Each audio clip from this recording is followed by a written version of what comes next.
him on Isn't that notice. right? Isn't that what you're going to say? He put on Tom Terrific on notice, let you know. I don't think so. Aaron Rodgers had something to say about the criticism, the trolls. Let me break it down for you guys.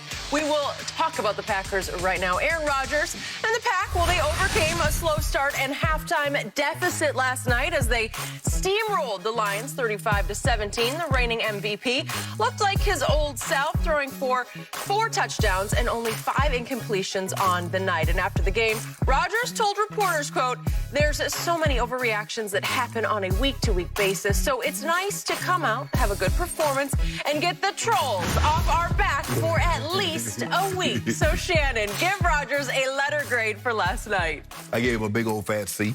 That's what I gave him, Skip, because I think... Wait a minute. You're the president. No, you used to be the president of the fan club. You're not anymore, right? I call I'm right down the middle. I call it like I see it. Really? I thought Aaron Rodgers did what I expected him to do against not a very good football team. What does Fox Bet have him at? 5 wins? So this is a team that he should... Detroit. Yeah, this is a team he should have come out and did what he did. Skip, I'm not rewarding a college senior that graduated magna cum laude with winning a 5th grade spelling bee. That's what you should do. So for me, Aaron Rodgers coming out throwing for 4 touchdowns on 22 of 27 for 200 and 38, 45 yards, whatever, 55 yards, whatever it was, that's what I expected him to do against a team that's not very good. And so he did what I expected. But I think the thing is, Skip, and I tweeted last night, the reason why the Packers tolerated Aaron Rodgers' bull jive this offseason is that 2 throws. The chimney throw to Devontae Adams on 3rd down, and I think 3 or 4 plays later, he came back to Tunyon. Sorry. We've been calling him Tunyon. It's Tunyon. I heard the enunciation after the game. It's Tunyon. I'm still not sure about that, but I thought it was Tunyon, but what do I know? Steve Levy said Tunyon. Now they all started saying it last night.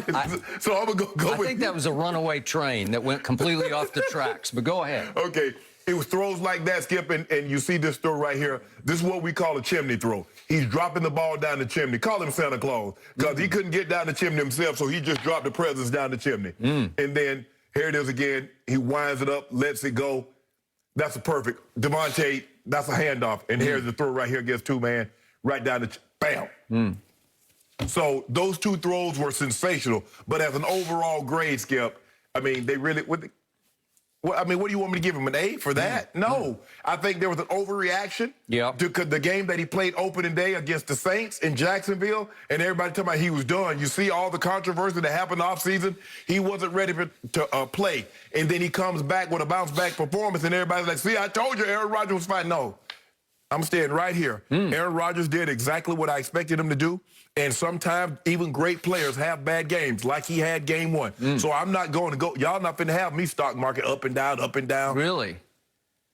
Well, does that mean you would extend your flat line into the playoffs and say, I'm not going to get too high or low because he's always low in the playoffs? No, Skip, here's the thing. Now, he goes out and does that against one of these, the Rams, or he does that against one of these top-flight teams. Okay, now I'm going to give him some kudos. I'm going to give him credit. But I'm not giving you credit for something that I expected you to do. And he normally has these bounce-back performances. I think they showed it on the screen. He has a bad performance and the next week, Skip, he throws 4 touchdowns, no interceptions. Has a bad week this week, and the next thing you know, he's playing the Texans, throwing 4 touchdowns with no interceptions. So I think this was expected of Aaron Rodgers, but I'm not about to get too high. I didn't write him off when he played bad opening week, and I'm not saying he's the second coming since he had a bounce-back week. Okay, my turn. On my favorite quarterback, Aaron Rodgers, the LeBron James of the National Football League. There you go. The biggest diva, the biggest blame-deflecting finger pointer in the National Football League is number 12 for the Green Bay Packers. He is the drama king, and he dramaed our king the whole offseason to the point of indigestion, where I just could, I was getting actually physically ill having to talk about him day after day on this show. But he is back, and now they are back. And to your point, I do concur with your assessment of the night. I just want to remind everybody that the Detroit Lions, in their opening day game at home against San Francisco, at home, right, they were down 41-17 with 153 left in the game. Just to keep this in some perspective, right. 41-17 with 153. They rallied furiously in that game. but unsuccessfully. And they have now fallen to 0-2. And despite having some young players that look like they could turn into nice little pieces for that team, they lost Jeff Okudah in the opener to a torn Achilles. And then they lost that kid, how do you say his name? Melifosu, the rookie. Yeah. Well, he got hurt on the chimney throw. Right, yes. And he's just a rookie, a third-round pick out of Syracuse. But when I watch him, I see flashes of not greatness, but goodness, where he could be pretty he could good. be a solid starter for 8-10 years in this league. Yeah, and he hurt his quad somehow as he made the tackle on Devontae on that throw. Okay, so in the biggest picture, when I talk about Aaron Rodgers, he is now 37 going on 38 years of age. He's obviously highly decorated in this league. One of the all-time great quarterbacks. Obviously, he's probably risen into, I don't know, at least the top 10 so far. Yeah, you'd have to put him there. Okay, so now you have to assess him. From this point forward, all that matters to me is what does he do for you in the postseason? Right. Because he made such a stink through the offseason that now the onus, the focus is all on the post. Yeah.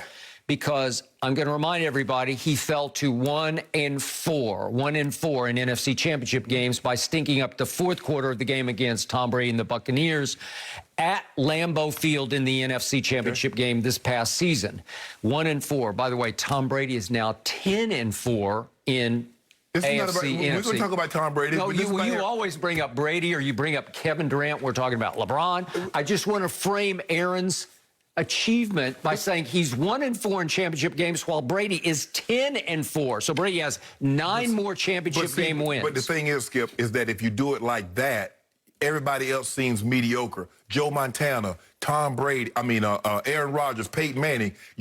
That's his lot in life. That's who he is. But that's what I'm saying. He is paired with Tom Brady right now. But to say because he's not 10-4 like Brady, therefore he's not any good.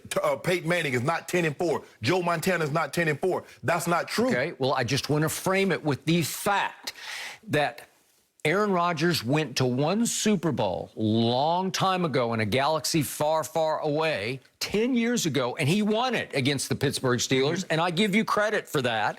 But since then, I don't give you credit for 7 and 8 in the playoffs since the Super Bowl. Okay. And when I look at the 7, we start to look at, could this be that it was the Dez caught it game, and in which they won?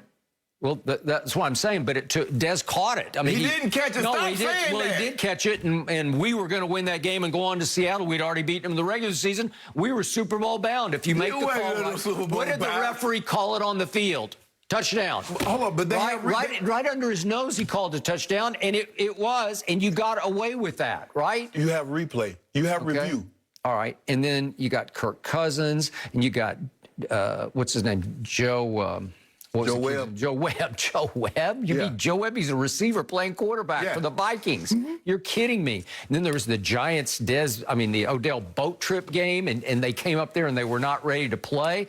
You took advantage of that. Then you got the Mason crossbar game where Mason Crosby saved your bacon with those 2 intergalactic field goals at Didn't he get him in field goal range? Okay. Now, you just gave me, hold on. But which one of those field goals was longer than the one Greg Zuerlein kicked on Saturday? Was that a playoff game? No, but I'm just saying, you gave Dak credit. Talk about Dak did what he's supposed to. My $75 million man got him in field goal range. Well, okay. The second one was that far. It was 56 yards. Okay. 51 and 56, but they were the ugliest looking, weirdest looking, most inexplicable field goals I have ever seen in my life because I can't even figure out how either one of them made it over the crossbar. What do you say about Kawhi's shot? You've never seen a shot from the corner. I thought we weren't bringing up other things. No, but I'm just saying that's We're what doing apples to oranges. It was the luckiest shot I've ever seen. But did it count? Yep, Okay. it counted. And he won the championship by hook or crook.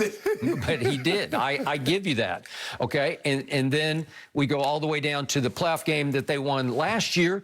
Jared Goff's got a pin in his throwing thumb, and Aaron Donald's got cracked ribs. And I can't give you a lot of credit for that one, right? Skip, injuries are a part of football. Okay, so what about 6 out of 7 games is like,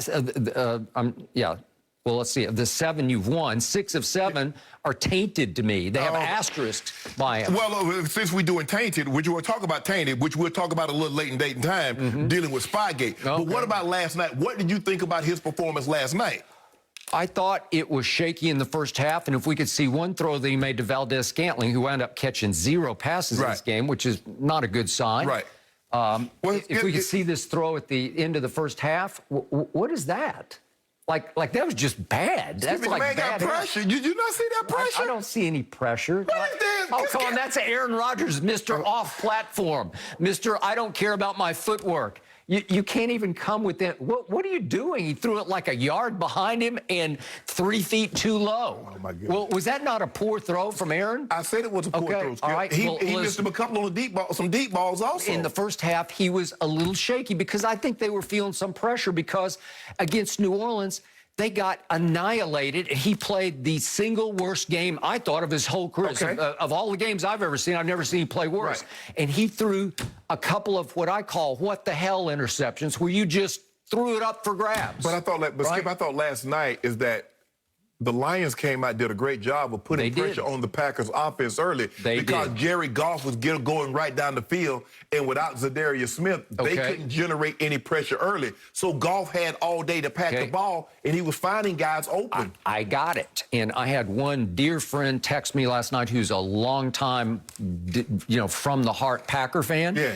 And he was like, is our new coordinator, Joe Barry, going to be the equivalent of your guy, Mike Nolan, who obviously got fired last year? Joe Barry be going all over the place, and defense would be terrible wherever he goes. And he still gets jobs. I don't understand. How do you get? That's what I texted right back. I said, I don't know how this man keeps getting jobs, right? Yeah.